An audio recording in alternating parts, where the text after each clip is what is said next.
If a child stands silently in your backyard, not crying, not calling, not coming to knock on the door, just standing there, staring at you in silence, what will you do? Most of us would think it lost its way, or vulnerable. But what if, does it need help? On the contrary, who is it leading to? That evening, a man who had just gone through a breakup, living quietly and depressed, heard a small noise coming from behind his house. A metallic sound, over and over again, as if someone was trying to send signal. When he pulled the curtains, he saw it. And from that moment everything you think is true, begin crack. I am an ordinary man in my mid-30s. Nothing special, nothing to be ashamed of. I have a stable job, a small house in the suburbs. And for many years, I believed that I had it all. She, that woman, was not only my girlfriend but also the person I always believed would enter into marriage with me. Buy another bigger house together. Have children, raise them in warm years, and then grow old together peacefully. We talked about naming the children, choosing kindergartens, and buying a dog next year. It felt as if the future had been carved out, as clear and cozy as a family picture in a milk commercial. But then one day, it all fell apart. I can't tell you the details because I still don't understand what happened. There was no calculated argument, no clear release, nothing easily blamed. Just one day, she sat down across from me, her eyes sunken and her voice soft and cold, and said that she didn't feel right anymore. Didn't feel like this was where she should stay. I tried to pull, tried to ask why, tried to analyze every detail, tried to find the familiar things between us. But all I got back was a silence that stretched like a mud puddle. No one could reflect, no one was at fault, but the pain was still there, living slowly. After she left, I fell into a state that I would only later give it a proper name, depression. But at the time, I didn't have the capacity to give it a name. I just knew that I was no longer connected to the world around me. The first days after she left the apartment were a new feeling. I still went to work, still immersed myself in work like a machine, but I didn't talk to anyone. Not because I hated them, my colleagues were very nice, but because I couldn't breathe. Not even smile, not even say hello. Everything was as heavy as ink. I came home every day in absolute silence. No flashlights, no music. I would often go to bed with the sun still on and wake up in the middle of the night, drenched in sweat, unable to remember what I had dreamed. I didn't eat, or if I did, it was to devour a leftover snack in a moment of distraction. Drinking water straight from the tap, I left dishes in the sink overflowing, garbage overflowing, and filth everywhere. I used to be a cleaner. But then, I lost my sense of who I was. I started spending my weekends lying in bed or on the sofa. Not resting, but lying in a state of near paralysis. I once managed to stay strong from Friday afternoon to Monday morning, getting up only once to go to the bathroom. I turned on the TV out of reflex, not to watch, but just to have sound. Whatever it was. Action movies, comedy sketches, cooking shows, documentaries. I couldn't remember the titles, the plot, or the images. Everything was just a stream of colors and sounds that passed before my eyes like a meaningless river. My mother, the only woman still fighting, called me several times a day, asking, "Have you eaten? Have you gone for a walk? Have you slept well?" I couldn't answer. I shouldn't be angry or resentful, but I couldn't answer questions that were probably too simple. I hadn't eaten. I hadn't left the house. I hadn't slept properly in days. But I didn't want her to know. I didn't want to worry her. So I let the phone ring and then turn it off. Turn it off and it rang again. Some days she called 4 or 5 times. I let it go. And every time I let it go off, I felt guilty, sinking deeper into my own hole. The house that I had loved, where she and I had hung pictures, drawn plans for the future, had become a suffocating box. Every piece of furniture was cold and special. Every corner of the wall had a memory. The girl she liked to drink tea with was gathering dust on the desk. The blanket she had knitted for the winter was huddled at the foot of the bed. I had thought that time would erase those traces. But no, everything was still there. Only I was growing more and more rotten. I know I am losing my ability to feel. Today I walked by and did not recognize the person in there. Deep-set eyes, long lizards, pale skin, weary eyes waiting for my imagination like a generous ghost in my own house. That was me, before all the weird stuff started. Saturday night, it was barely dark, but my room had been dark for hours. I hadn't turned on the flashlight. Not because I was saving electricity. Or because I'd forgotten. I just didn't want to see my surroundings. The light made it clear, and reality weighed on what was worth seeing. My room was on the second floor, cut off from the rest of the house. A large room with a sofa, TV, desk, and bed, enough so that I wouldn't have to leave it if I didn't have to. In the past few weeks, I'd made it my only world. I sank down on the sofa, sinking down as if transforming into the shape of the main chair. The TV screen lit up my face, pale and lifeless. I thought an action movie was playing. There were explosions, screams, engines revving, things that should have been adrenaline-inducing. But I just sat there, eyes open but blank, mind floating between memory and nothingness. I couldn't remember which movie I turned on. It might have been the third or fourth in a row. I didn't care anymore. Everything was just background noise so that I wouldn't be complete by the silence. I looked at my phone. It read 9:03 p.m. My mom was calling again. Her fourth call of the day. I let it ring, not because I hated her. I told her I loved her, but love wasn't enough to pull me out of the hole I was sinking into. I knew she would ask, "Have you eaten? Did you go out? Did you sleep well?" And I would have to lie. I didn't want to lie to her, so I chose not to say anything. I put the phone down, as if to cover up my sins. The movie was still playing. I wrote long and leaned forward. Controlling with one arm, I pressed the button come back, bringing the movie to the home screen. A series of posters appeared, all of the movies I wanted to watch. Actually, I didn't want to watch anything, but with the TV off, the room would be too quiet, and quiet would mean facing the thoughts I was trying to avoid. I picked a commercial movie. The poster was blurry, the title was long, it was obviously a cheap, well-known movie. Sure, I muttered, almost smiling, but never mind, Weevil the better. I don't need good, I just need something let me escape myself for a while. The movie begins. It starts with night shots. The camera shakes. The characters speak so softly that I have to turn down most of the volume. The film is picked up by the mic tag. I try to catch every word, but I can barely make out what it says. Then when the sound application suddenly turned on, to the point that I reduced the control. I cleaned up at the beginning. Every time the character spoke I had to turn up the volume. Then every time I got used to the volume the movie would hit me right in the face with screaming. Glass breaking, screams, like a punch to the brain that never tired. I should have turned it off. But there was a part of me that liked the shit. At least it made me feel something second, even if it was just unpleasant. And then, I started to notice a very specific sound. Chime, the sound of metal hitting concrete. Sharp and cold, like an iron pipe hitting concrete. At first I thought it was a movie prop. But no, the sound didn't fit the scene. The characters were in the woods. There was no metal, no concrete. There was no reason for it to be there. And then, there it was again. Original, same volume, same rhythm, like someone had hit repeat on a faulty audio track. I beg you, start feeling something until I sat up for the first time in hours. Paying attention. The click didn't coincide with a climax or a cliffhanger. No path to it. It just happened, repeated, almost monotonously. I think maybe the director used a sound loop without knowing how to edit it, but even the lowest budget films don't make such elementary mistakes. I began to doubt myself. Could I be tired of imagining the sound? But then it rang out again.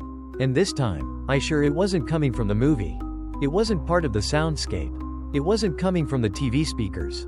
It was like it was coming from somewhere else. I stopped filming. I was going to get up to go to the bathroom, but stopped at the right moment. Pause. The screen freezes on a scene of a girl looking fearfully into the darkness. I chant in my head, "You're not the only one scared tonight." Then I went into the bathroom. A minute later, I returned to my seat. Everything was still quiet. I held the controller, my finger hovering over the play button. But before I pressed chime, this time, the sound rang out, while the movie is paused. No characters, no moving images. The screen was still, but the sound was so real. Clear, sharp, like it was coming from somewhere in my house. I froze in place. For the first time in weeks, I felt my heart actually beating. Not from sadness, not from emptiness, but from scary truth. The darkness around me must be special. I don't know what awaits me beyond that wall. I only know one thing. Audio is not loaded from movie. I sat quietly in the saddle, my hand still holding the remote, my fingers frozen on the button, play. That sound, the sound playing that metal, it just rang out while the movie was paused. And that was all that was expected in my variation. I stopped trying to rationalize. It couldn't be. It wasn't coming from the TV. Not from the speakers. No film. It was coming from the house I was living in. I suddenly felt like I had lost my last layer of defense. The fragile shell I had automatically built of meaningless noises, movies I didn't care about, and self-imposed isolation. Everything was reduced to a single sound. It was alone, but it penetrated every layer of defense in my mind. A gentle yet targeted blow. As if someone, or something, was trying to get my attention. For now, it succeeded. I sat motionless for almost a minute, trying to get my bearings. The silence around me was not the kind of silence that comes at night. It was the kind of tight, taut silence where every little sound is clear. I listened intently to the wind blowing through the cracks in the door, the soft hum of the refrigerator downstairs, the ticking of the wall clock.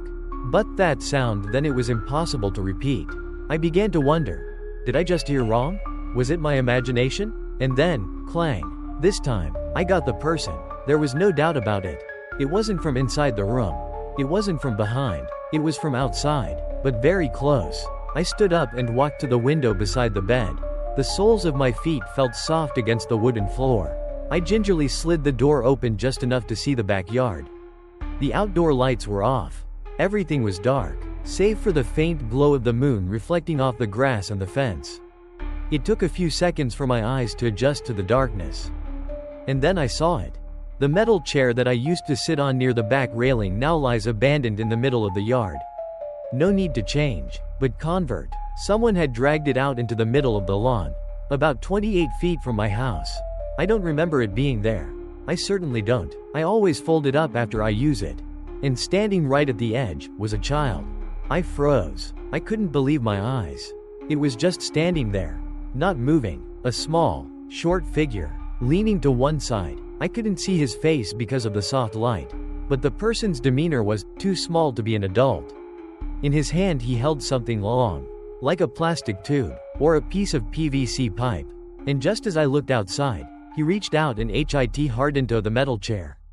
Chime. I rolled back the window, my heart pounding. I couldn't respond. My base could reflect the answer before the thoughts.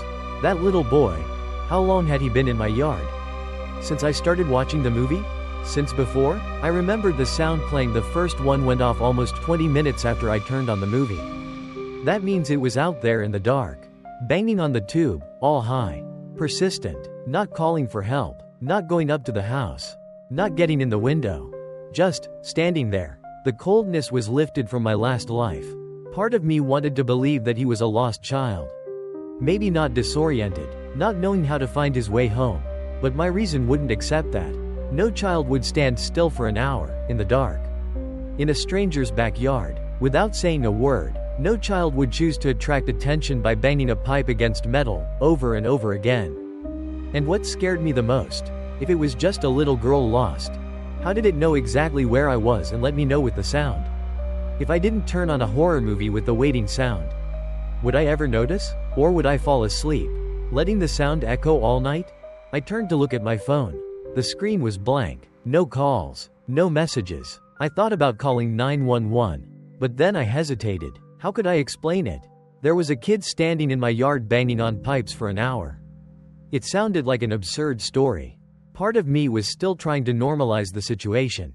I took a deep breath, trying to calm myself. I could be being pictured by a single person. Maybe my mind was playing tricks on me. I decided to leave the room. I would go downstairs, turn on the window lights, and open the back door. If it was a real child, I had to help it.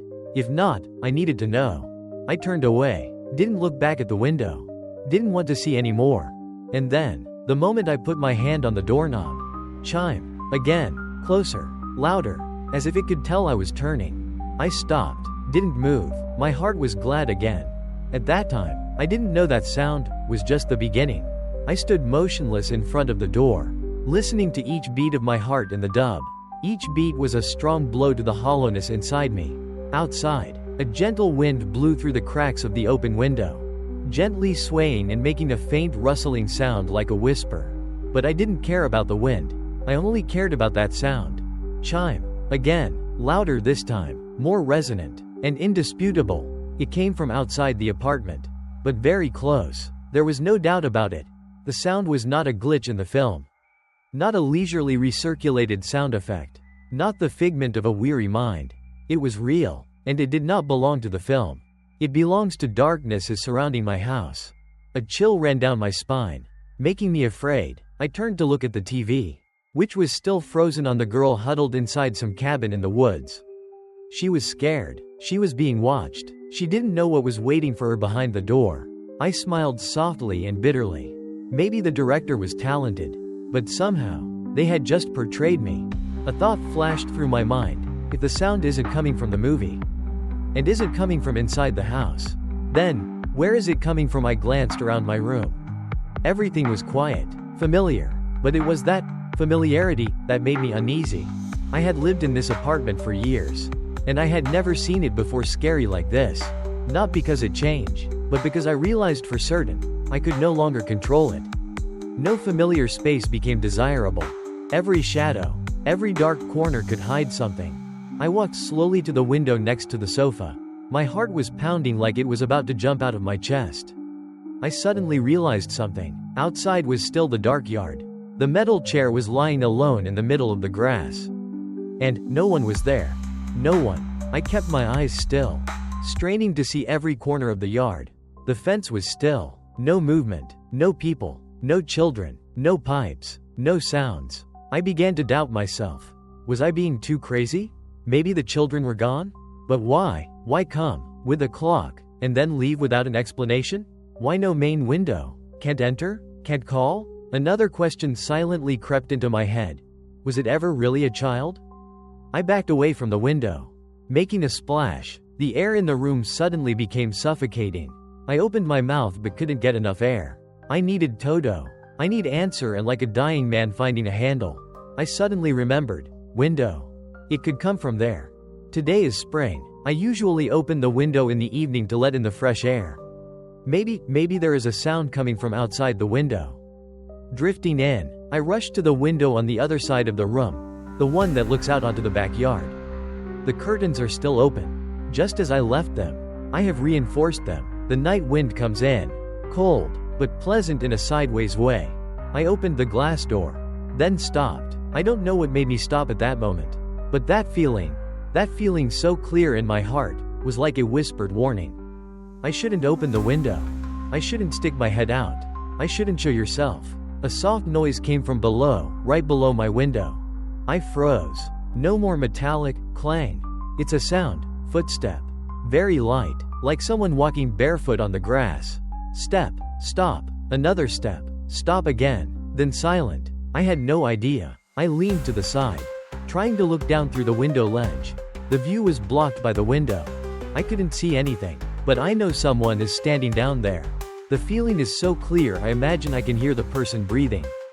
I backed away slowly, my heart pounding. I wanted to lock the window, to shut it like the property of a dream. But I knew, any noise, no matter how small, would attract attention, so I retreated into the shadows. Sitting on the floor behind the bed, the window was still open. The wind was still blowing, and someone is still right below me. The feeling when you realize that the sound you imagined was from a movie, is actually playing around you, is the coldest feeling I've ever experienced in my life. Not to give away the time, but the coldness of defining the boundary between inside and outside was erased. The scary thing was not the sound. It was the intention behind it. Someone was standing outside my house, knew where I was, knew I was listening, and kept making that sound. No target in sight, unable to call for help. Not by accident, because I want to comment. I was still sitting on the floor, leaning against the bed, staring straight into the darkness of the window as if facing an invisible creature. The window was still ajar. The wind was still blowing in. And that feeling of someone is right down there. Watching, quiet, waiting, still not letting me go. I imagine that person's eyes. No movement, no flash, no leave. I don't know what made me stand up. Maybe it was the fear of being trapped in a sense of powerlessness. Maybe it was the last instinct I had to regain control. I backed out of the room, my feet clicking as if afraid to disturb my own voice. Each step brought a soft sound from the wooden floor, which scared me. I entered the first office. It was empty. Everything was exactly as it had been the last time I had been there. It could have been a week ago. Or longer. I couldn't remember. But it was definitely empty. I walked to the small bathroom at the end of the hall. The door was open. The light was off. I didn't turn it on. I used the light from my phone screen. Peering around the corner. Nothing. No sound. No trace. No shadow. Just me and the pounding that was getting louder. I walked down the stairs. My steps were slow as if each step was a negotiation with fear. If there's anything down there, let me know. Let's end it now, but the house was maddeningly quiet. The light bulb in the living room ceiling glowed a dull yellow, making everything seem dreamy. I checked every door, the kitchen, the bathroom, the little storage room under the stairs. All were empty. All were quiet. Nobody. And it was that no one that really scared me. If there was no one, then where did that sound come from? If there were no traces, then what was that little shadow standing outside the yard? And if it was no inside the house, then right now. It was, where? I walked back to the kitchen and opened the bottom drawer, where I kept a dull fruit knife. I picked it up, feeling funny. A small, sharp knife. What good would it be? But holding it in my hand made me feel empty.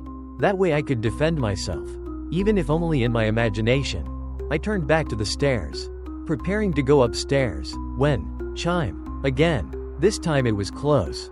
So close I would have dropped the knife. The sound came just as I was on the second step. I turned, looking toward the living room. Nothing. I walked slowly to the window that looked out into the backyard. The chair was still there, but there were no children. There were no shadows. But what stopped me was this. The chair had been redirected. Before it was facing the yard. Now it is facing the window. So, someone just look inside. I backed away, trying to stay calm, even though every cell in my body was screaming. I turned to go up the stairs, each step weighing 8,000 pounds. When I reached the second floor, I stopped, knife still in hand, heart pounding like I had just run a marathon. I turned to look back at the action behind me. No all, but I clearly felt something lightly brush against my back. No sound, no wind, just a absolute intuition. I walked into the bedroom. The door still open as I had left it. I looked at the TV, still in a paused scene. I didn't know why, but I felt angry with myself. Angry at myself for turning it on. Angry at not turning it off in the first place. Angry that I had let myself fall into such a state of weakness that I was defeated by the strange sound. I put the knife on the table, then walked over to open the window. And I did. The backyard is empty, but the window next door had been wide open for some time. I won't open it. I just opened it a crack. The wind might be strong, but not enough to bring the latch out. I felt like my liver was on fire again. Someone had come into the house. Not through the main window. Not on any upper floor. But through the window right where I was standing. And they was in my main apartment. I dashed into the hallway, snatching my phone, the light from the screen shining in the darkness. I opened the calling app, my hands shaking, and in a split second I dialed 911. Chime. One last time. So small, so close. I stood still. That metallic sound was coming from my room. Specifically, from the left corner, behind the wardrobe. I turned around slowly. Everything inside me, reason, emotion, instinct, screamed in unison. Run away. But I didn't move, because there is that, want me to look. I stood there, my heart pounding so hard it felt like an empty drum. My hand still gripped the phone, the screen glowing in the darkness. But I didn't call, no press, no words. I just stood there, frozen, staring into the corner of the room, where that metallic sound had come from. Low, like a whisper of steel. I want to run, I want to increase, but the only thing I can do is step back. I turned around and walked quickly towards the window. For some reason, I stopped working and had to look outside. I had to make sure that I was not there. Must check the chair again. Must find that to prove that I was still in the real world, wherever that might be. I gently pulled the door closed, pressed my face against the glass, and looked straight out into the backyard. And I saw it. Again, the child stood there, in the middle of the yard, closer than before, maybe 15 feet away from the window. He stood next to the metal edge that had made the last noise. But this time, there was no plastic pipe in his hand. It doesn't make any moves. No entry. No hit. Just stand there, head slightly tilted, face up, pointed straight at the window, where I was looking down. We, face to face. I couldn't make out its face. In the weak moonlight, all I could make out was a small figure. Pale skin, short, disheveled hair. But I knew one thing for sure. It knows I'm looking. And I know it didn't come here alone. I can't explain the feeling. It's not based on sound. It's not based on movement. It's just instinct. Like when you walk into an empty apartment and know someone was there. No proof, but you know. A shiver ran down my spine, spreading to my fingertips. I gripped the doorframe for balance, afraid I would fall at any moment. The young man still did not move. And then, like a ghost in the night, it passed quickly. Keywords: unexpected, as if performing a ritual it had performed hundreds of times. Little arms up high, pointing towards me. No one said anything. No sound was heard. There was only one action. Quiet, but it made me feel like my whole body was melting in fear. Because that pointing, it wasn't a cry for help. It wasn't a signal for help.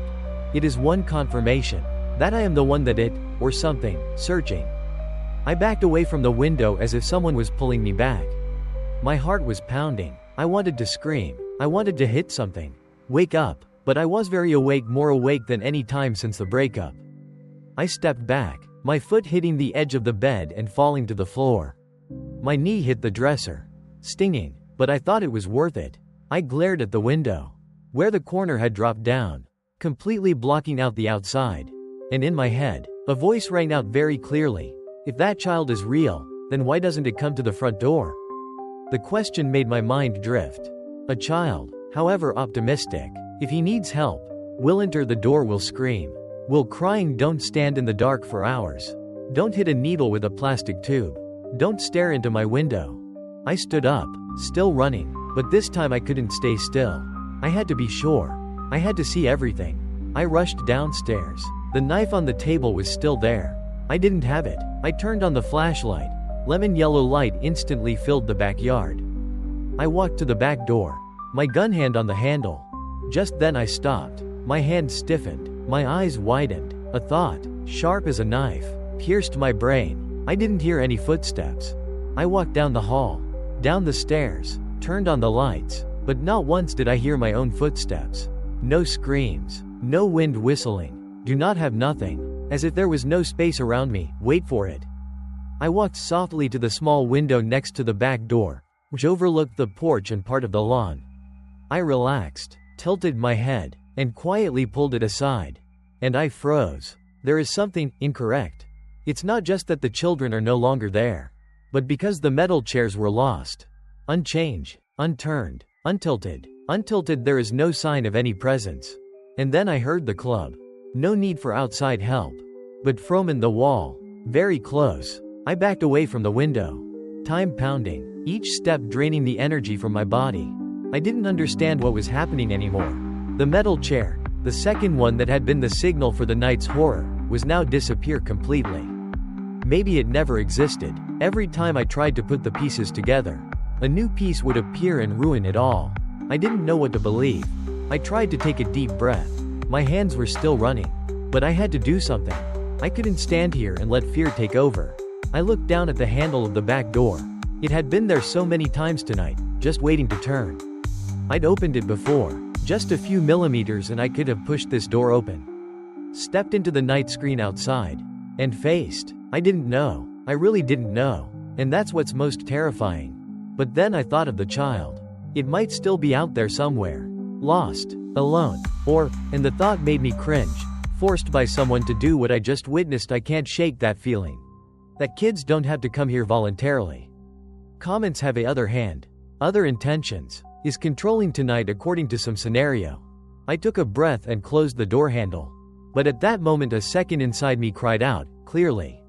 Loudly. With absolute instinct. Don't open the window. I couldn't process it, but the feeling was so strong that I felt like I was being held by an invisible thread. Every part of me was tense. Something was wrong, very wrong. I let go of the doorknob, stepped lightly to the right, and approached a small window at the edge of the back door. This window was high enough to see outside and a part of the yard without being shown. I pressed the attacker, my heart pounding madly with the attack. The night outside must have been breathing with me.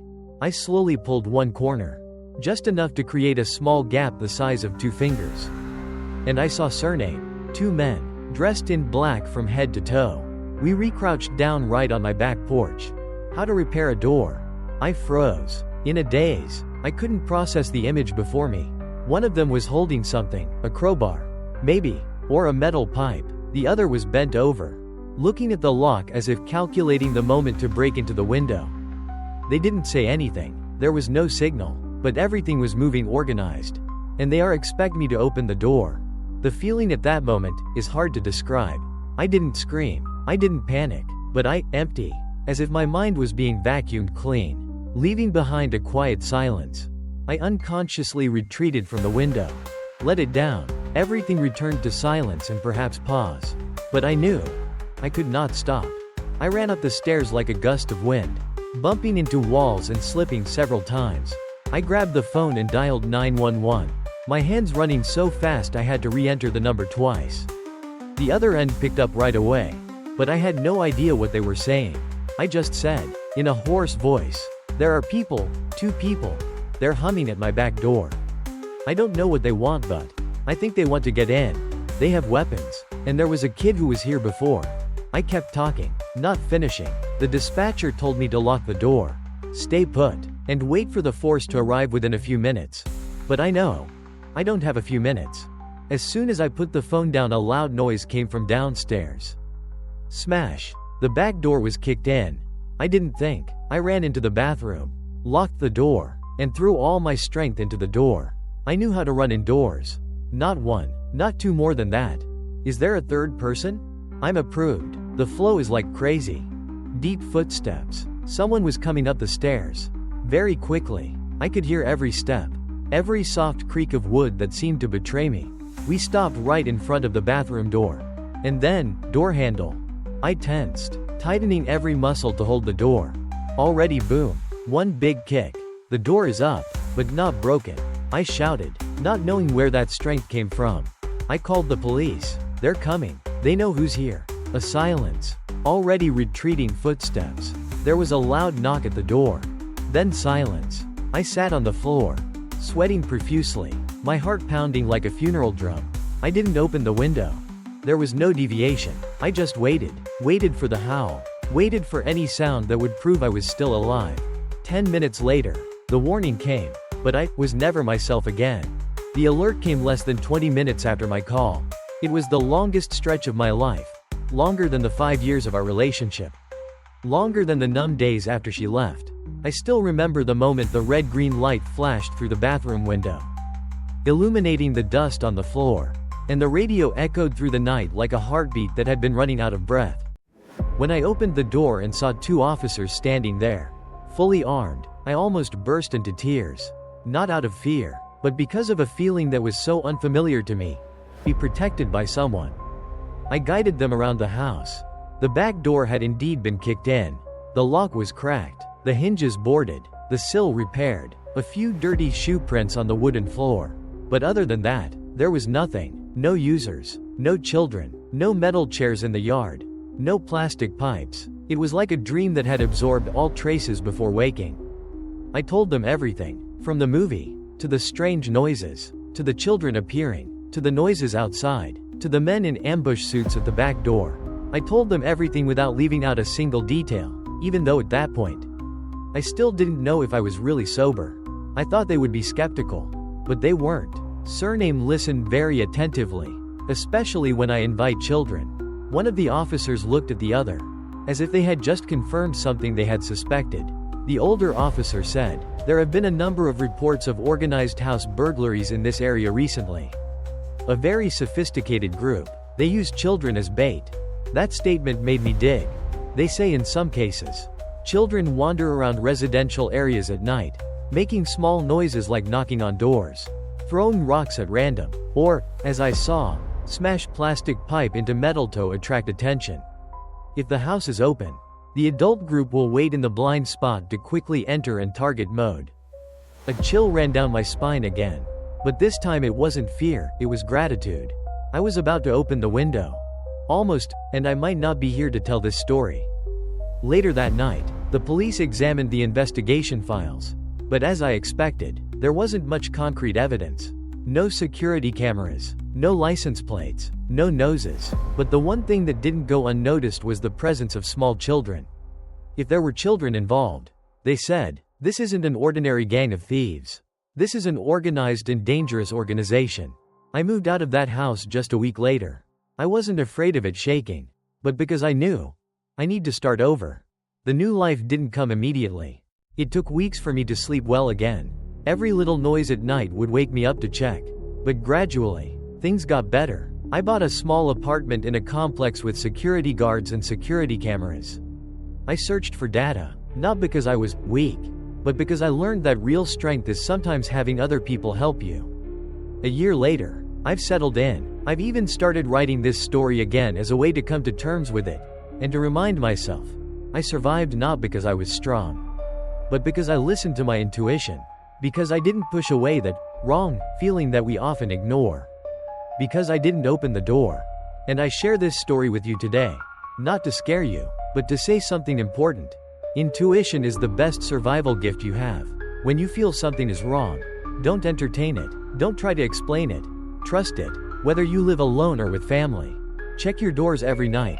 Install cameras if possible. Most importantly, if there's anything, no matter how small, that you find that you can pay attention, it could save your life. And for people like me, who felt like their lives were over after an emotional shock, I just want to say, it's not over yet.